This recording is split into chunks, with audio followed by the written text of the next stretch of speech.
more different, where machines are now involved in the drying process and in the grinding process, and then even in the refining process. So when they produce cooking oil manually, it's not as refined as when it's produced using machines.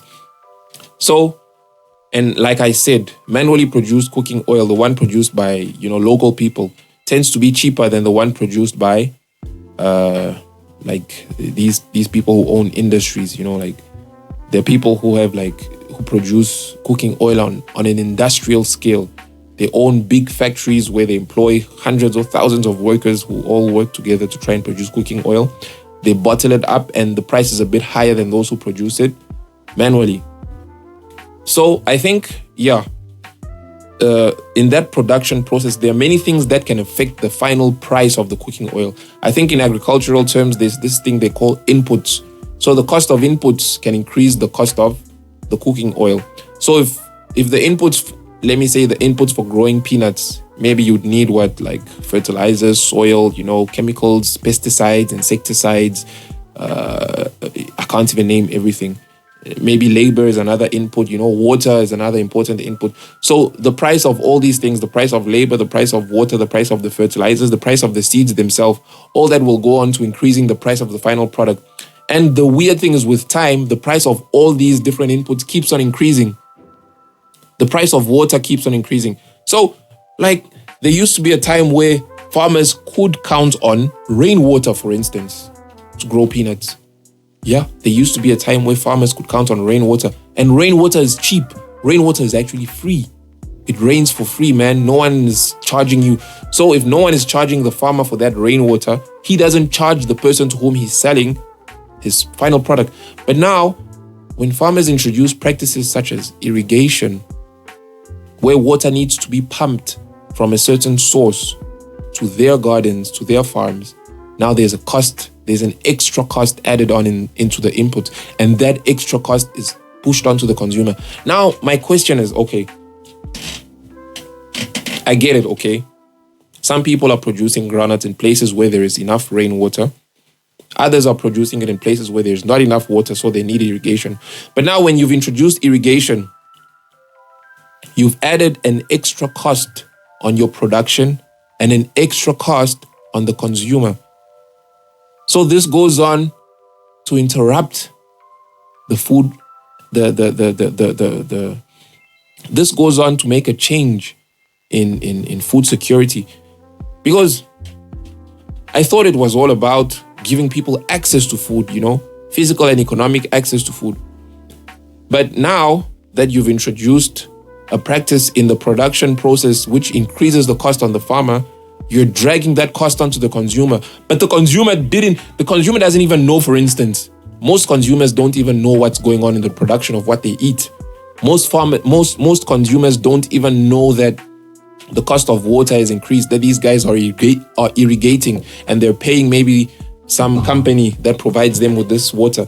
Most people don't know that, there are new types of chemical fertilizers that need to be used, which are a bit more expensive. Most people don't know that soil, fertility pests and diseases, that there's maybe this new pest that came along and farmers needed to adapt and to buy this. So consumers don't know about that, but consumers do know that the price has just increased, and that's not good for me because I might not be able to afford it. I used to afford it, like when you told me the initial price, I used to afford it. But now you've told me the price is going up and I don't know whether I can still afford it, man. But now it's pushed onto the consumer. The consumer isn't asked. They don't ask a consumer would you mind paying 25% more for cooking oil because we need to use irrigation to grow it. They don't do that. They just push the price. So I come back and I ask, is this really the right thing to do in the production process? So trying to solve a problem, which is like a problem on the farmer, and then pushing the solution onto the consumer, using economic means. Because the farmer had a problem. Let me say the farmer had a problem of there's no more rain, climate change, it doesn't rain here anymore. And his solution was to use irrigation. But that solution comes at a cost. But the farmer is now just pushing on that problem onto the consumer.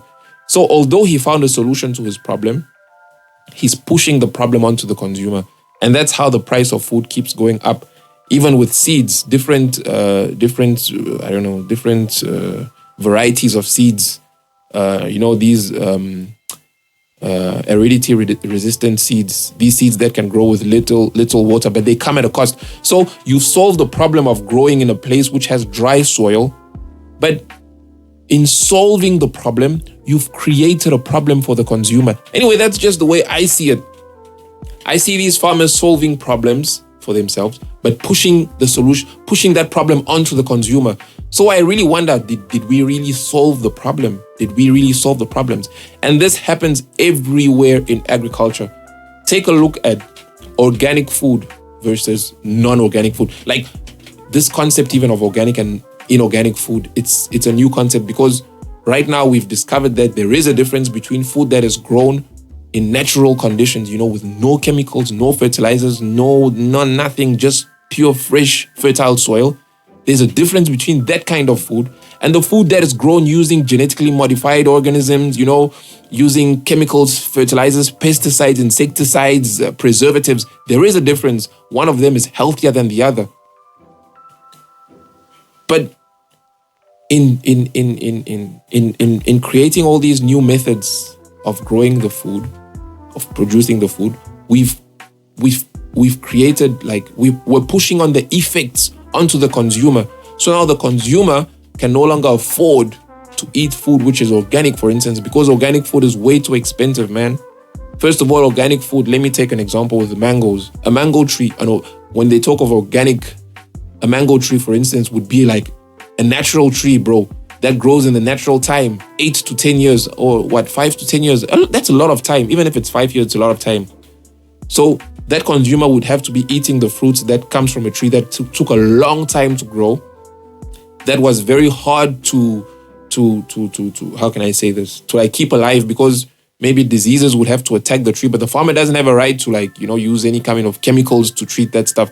He needs to do it manually, So that farmer would feel like the value of the tree the value of the fruit that this tree is producing is more important. So I need to sell it at a higher price.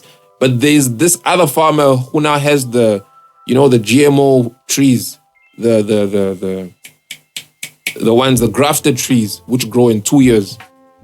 So he will be like, I use less time to grow these trees. I use less water to grow these fruits. I use chemicals. Everything is cheap. So even the price of the food that comes up is cheap. But that fruit has less value. Nutritiously, it's less valuable to the consumer.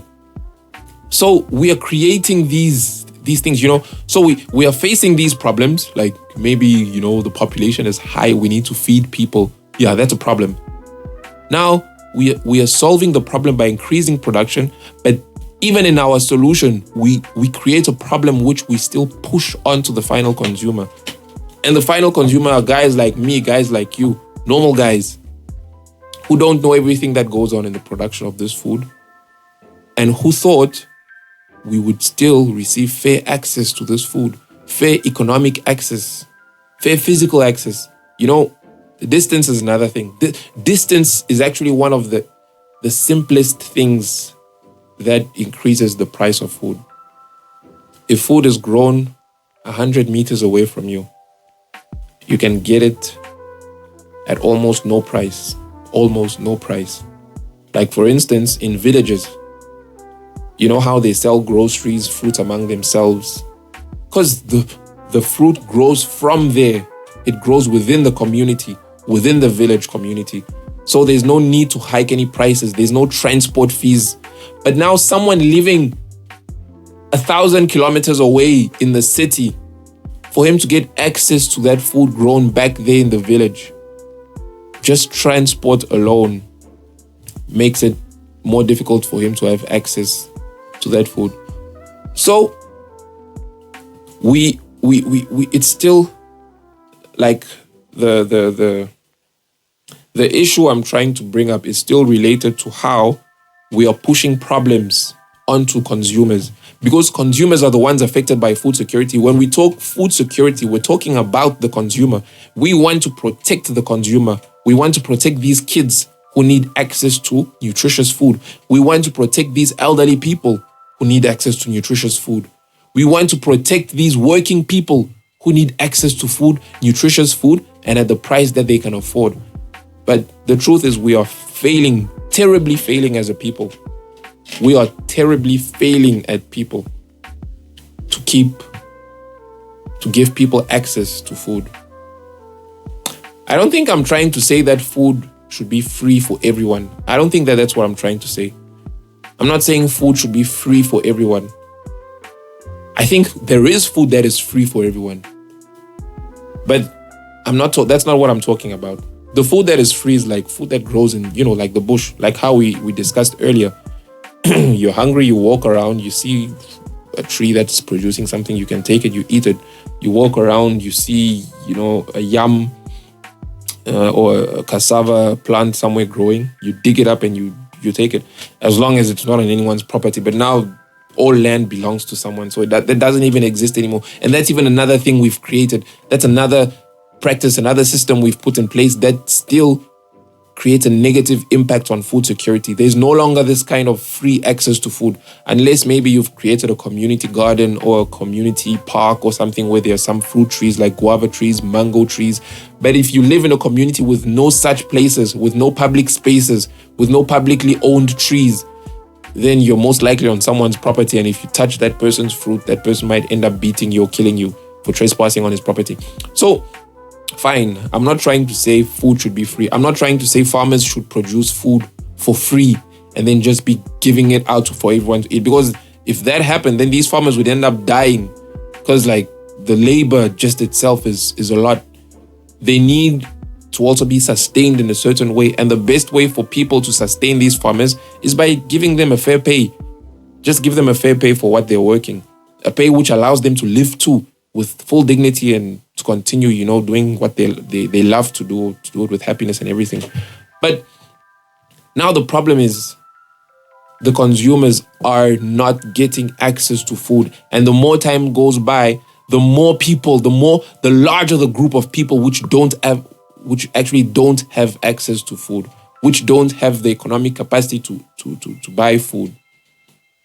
So that's the world we're living in, and that's the world we're creating. The price of water keeps going up.